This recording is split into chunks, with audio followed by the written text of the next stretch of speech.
If you're in your 30s and you feel stuck, this video is for you. I'm here to tell you right now that this is not some sort of motivational video. I'm not here to tell you that you gotta have like endless drive, endless hustle, none of that kind of stuff. Because let's face it, YouTube has a lot of that. And in fact, looking back at my life in retrospect, it wasn't about motivation. What truly made the biggest difference in creating the life that I truly have today boils down into two different words, and that is pain and trauma. And I know that goes against a lot of other people, but I really want to help you understand that if we are really looking at ourselves authentically, that truly is what changes a lot of us in many different ways, whether or not you look at it in a good way or a bad way. But let's face it, in retrospect, when I look back at my life, those two was actually the best things that ever happened to me because it led me down into a path of like entrepreneurship, even though I didn't really want to. But during that time, I got to network and meet some really amazing people because with a small team and like a business partner we were able to build a business from literally $0 all the way past up 8 figures. And if you want to check out the other videos on my channel to really truly see the proof and all that kind of stuff, then highly recommend that you do. And for those of you guys that don't know who I am, my name is Palmer Joseph. I've been in the online space for nearly a decade now. Absolutely love it, even though it was something that I didn't really foresee or plan on doing. So even though that is what it is, I highly recommend that I want you to just understand that what I'm going to be explaining to you in this video just comes down from really what has happened to me in my life, my experience, and what has actually created or became the catalyst to the success that I think that I have today. And I'm not trying to be cocky, I'm not trying to be bragging or any of that kind of stuff, but it really just boils down into seeing the fact that if you take something bad, you can actually create something good out of it if you really so choose to. Because this is not about motivation. This is about just being real with all you guys, because I don't find enough people on the online space being authentic to who they are. They try to shield themselves away from everything that is the true nature of what may have created them at the very beginning. So in my case, I'm all about making money online. And if you like that kind of stuff, then I highly recommend take a moment to subscribe to the channel, hit that like button, hit that notification bell, because I'll show you exactly how I built an online business, again, with a small team and a business partner to over 8 figures, and how you can do the exact same thing if you so choose to. Now, before we get into all that, I just want you to understand that life in general, most of the time, it is like a zero-sum game. What I mean by that is that you can't have one without sacrificing another thing. So I'll give you an example. Like, let's just say hypothetically you want to be more fit, you want to get like jacked and all that kind of stuff, and you obviously can't do that without sacrificing things that you may enjoy. In my case, I wanted to get jacked back then.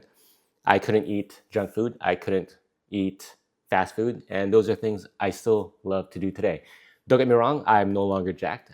That's not in my priorities right at the moment, but everything changes as you progress in life. So let me give you two big examples from what has happened to me, and hopefully you can get some nuggets out of this to really see how this can potentially help you in your life. Because if you are someone that's potentially going through something tragic, maybe something painful in your life right now, maybe it's going through like a divorce, maybe you're going through some financial hardships, maybe you're lost something very important to you, I don't know. Whatever the case is, it's going to be painful.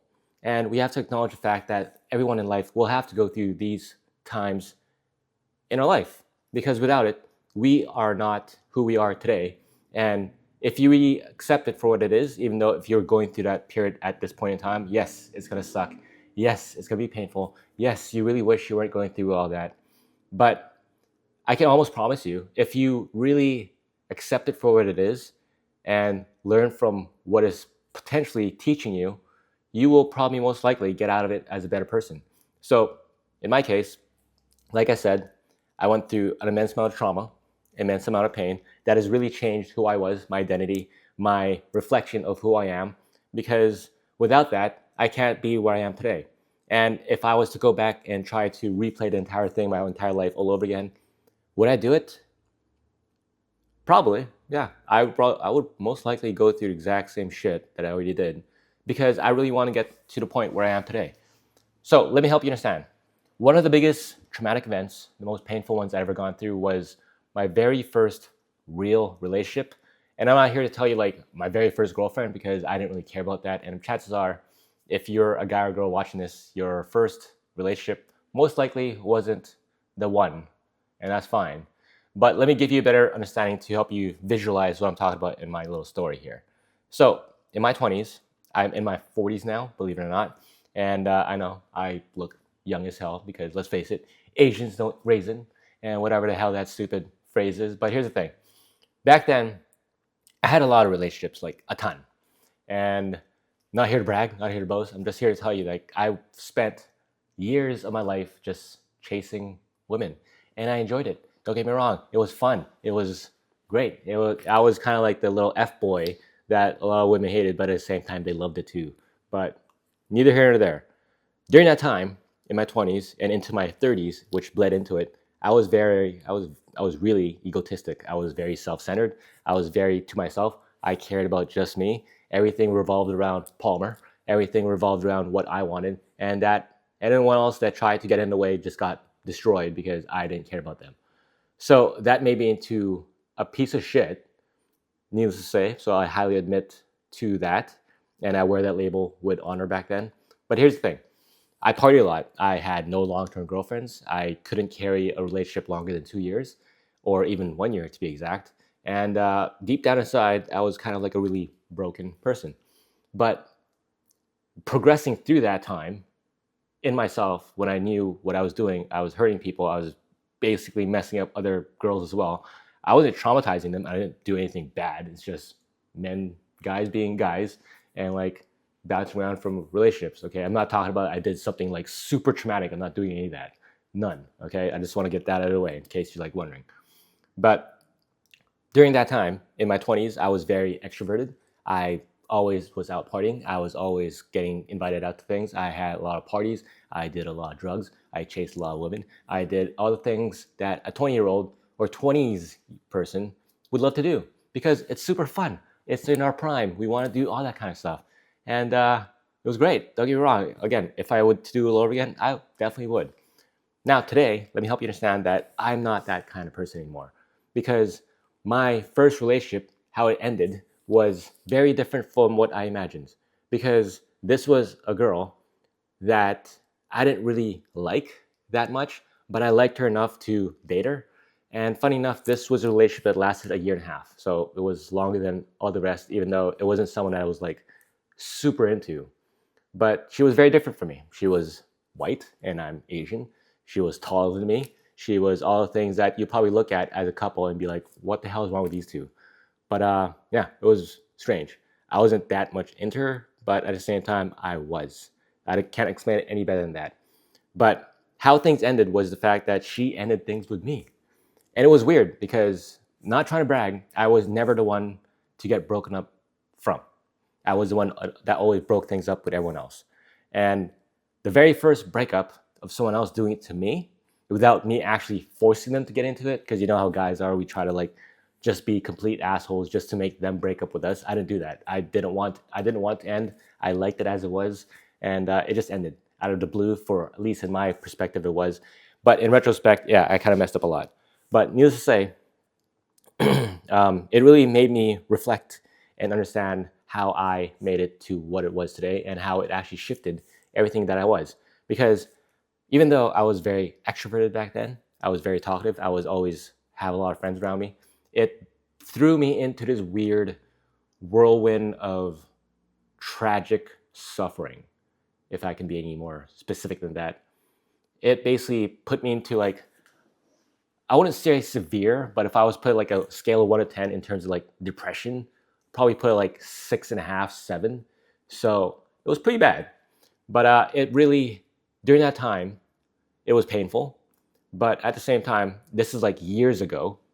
But looking back at it now, it made me into the person I am today. And I absolutely love what it did. Because here's the thing. Even though I was extroverted, today, if you ever meet me in real life, and a lot of people never, ever believe me when I say that I used to be very extroverted, because today I'm a complete opposite. I'm very much introverted. I talk very little. I observe the crap out of everything. I don't say a word until I'm very comfortable with you. That's just how I am. That's just who I am today. And that is complete, like, polar opposite of what I was back then. And because of that, it kind of shifted and like loosened or lessened my ego, because it made me more empathetic to people. And because, like I said, back then I was very self-centered. All I cared about was me. But going through that transition of that pain and trauma from the breakup really helped me understand that in order for me to fully understand what caused it, I had to really look into myself and understand how other people saw me as well and how I have hurt other people. So that made me more empathetic, because that was something I actually brought in to my business that has actually helped it make like multi-millions of dollars. So becoming more empathetic and being more concerned about other people really helps put other people into a perspective that you care about them. And I did. I really do. And I still do today. Everyone that I work with, all my clients today that have ever asked me the exact same question of how I actually got to this point, I care about them as well. And that's the whole point of this, because I want to see them succeed. I want to see myself succeed, because at the same time, if they succeed, I succeed at the same time. So it's kind of like this weird hypothetical like paradox, or whatever you want to call it. It's bizarre. So going through if I've never gone through that painful separation or breakup, I would still be the piece of shit that I was back then. I would have never cared about how my clients are doing. I would only focus on the money. And eventually they would have caught on and realized that all I cared about was just my own success and not theirs. And that would have led down a really, really bad and dark path, which gladly it didn't, because it helped me realize way before that, in order for me to, like I said, get better, get further ahead in life, make more money, is to care about the customer. So that's something that you should consider looking into if you are someone that's looking to build a business yourself, because the best way for you to succeed is to help others solve their own problems, right? So that's number one. Number two, funny enough, was when I got laid off. So let me paint the picture. For 9 years, I was a cable guy. Believe it or not, I enjoyed it. I got paid pretty damn well. But yeah, I was a guy that came into your house that installed TV, internet, and phone. And I enjoyed it because it put me into different kind of environments every single day. I got to meet all sorts of different people. I got to see people living in like the shittiest places in the world, like basically like slums. If you live in Vancouver, there's this place called Downtown East Side. It's like where all the crackheads are, all the junkies are. I got to go into their living space to like hook up services for them, because let's face it, even junkies want to have TV and internet and all that kind of stuff. So I had to go through and experience that. And it was weird, don't get me wrong. They live kind of like in the worst kind of environments with like broken needles. Yeah, I was kind of careful, don't get me wrong. There's cockroaches, there's rats. It was just disgusting. It was disgusting. And I'm not trying to like dissuade people from doing that, but also at the same time, the other end of the spectrum was experienced, from the really, really slummy, shitty living spaces of like the most poorest of the poor to like the really wealthiest people in the world. In fact, I got to install like services for like some celebrities. I'm not gonna bother like naming them, but yeah, I got to experience how they lived, and it was really cool. And I always had this joke. I'm not gonna say it, actually. It's very racist. Not gonna say it, but yeah, no, I got to experience how they lived, and it was very different in terms of like their living environment and all that kind of stuff. But at the same time, even though one has a lot of money and the other one doesn't, I got to realize that through it all, they're all just people in itself. They all experience the exact same feelings. They experience the exact same emotions. They just had different outcomes in their life. And I spoke to some successful ones to truly understand how they got to where they are. And a lot of them never gave me the answer that what I'm talking about in this video. And I really think I'm like kind of the first one.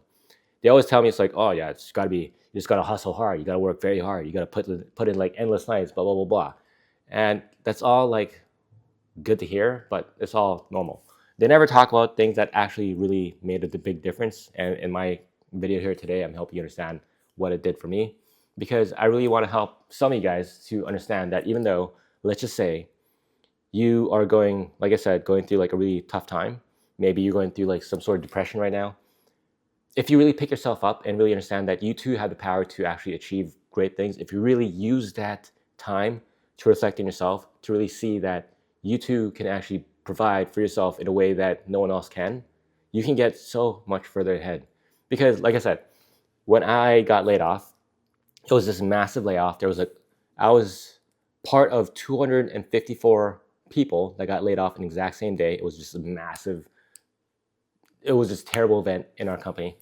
But yeah, after that happened, it was about 6 months of just pure, intense, pretty severe depression. So if I was to use the same like 1 to 10 scale, probably put myself at like a 9. It was painful. It was awful. And how I want to put that in a way to help you understand, like I used to weigh 175 pounds back then. I'm Asian. I'm pretty small. But in 2 weeks, I lost 20 plus pounds because I couldn't eat, I couldn't sleep, I couldn't do anything. I just was just this guy in bed in like a fetal position, like crying and being sad for myself. And I just couldn't do anything. I just couldn't move. I just couldn't be a human being. But I finally got myself up after like a couple months to really understand that I can't keep on living like this. Some people choose to keep on going down that path. Maybe just completely gave up in life, but I didn't want to go down that. And because of that, it helped me reflect on myself to really truly understand that if I want to be better, if I want to get ahead, if I want to live a different life where I don't have to rely on like job security anymore, I had to do something completely different. And that led me down a path of, like I said, entrepreneurship, because I started to recognize a pattern with myself. I was very much into a routine where I clock in, I clock out, I work the same job over and over, I go to the gym at the same time, I eat at the same time, I do the exact same weekends, I do the exact same evenings. It was all kind of stuff. So between the two traumatic events, which are the two biggest ones in my life, it helped me bring more emotional awareness to myself to some extent. I started listening to myself a lot more. I started reflecting into myself. I don't write in journals. It was just more of like all mental stuff. So I hope that you too, if you are going through something difficult right now, is to just keep yourself up, keep your head up, because if you really get past this, and I really hope you do, and I'm pretty sure you will, you can always come back years down the road, and it's not gonna be anytime soon. And you can always come back to it and be like, wow, I survived it, and I turned into this kind of person. And if you choose to exert your energy into something way better, you can get so much further. Because look at me, I sucked, I suffered, and it got me to a point where I would never have believed in myself enough to get to the point of where I am today. And I really want you to understand that even though events in your life, no matter how much suffering and tragic it is, it might shift your identity, it might change who you are, but at the same time, it could be the best thing that could ever happen to you if you let it. So that being said, the depression wasn't actually the lesson. It was just owning up to it. And I couldn't do that for a very long time, because if you really understand this from as you progress into life, is that no one's coming to save you. The only person that can actually do that is just you. And if you actually accept this for what it is, and stop blaming anyone for what you have happened in your life, you can get so much further ahead. And I'm not trying to be a dick. I'm not trying to just pound on you if you are going through something hard right now. But also just understand at the same time that wherever you are at in your life right now, no matter how hard it is your fault. But the other side of the coin is that if you have built something amazing for yourself, that is also your fault too, right? If you can accept that for what it is, you'll get so much further ahead. Because once you learn, like for myself, for instance, once I understood this and built a business with like no other options, that helped it grow to something that I've never imagined in my entire lifetime, and something that I kind of blew away even my parents and many of my people around in my life, because it was crazy. And if you want to learn more, I'm going to throw up like a little card in the top right corner there to help you see like how that all came to be. But here's the thing: you just got to ask yourself a few questions. What pain are you trying to avoid? Is what you really want to understand. Like what changed you, and what did it force you to see? If you can actually understand what that is, if you can actually really dive deep into your subconscious and pull that out for yourself, I think you get so much further ahead in your life if you really accept it for what it is. So that said, I don't know what else I can tell you there, but again, it really just comes down to accepting the fact that even though some of the worst and most tragic times in our life can change who we are, it could be the best thing that's ever happened to us. So please understand that is something good if you are going through something hard. So you're not lost. You still have a lot of time. You can still pick yourself up. You can still make yourself better. Just understand that it really just boils down to making it very personal for yourself. And yeah, like that type of content. You want to learn more? If you want to learn how to make more money, then yeah, like and subscribe, hit the notification bell, and I'll catch you in the next video.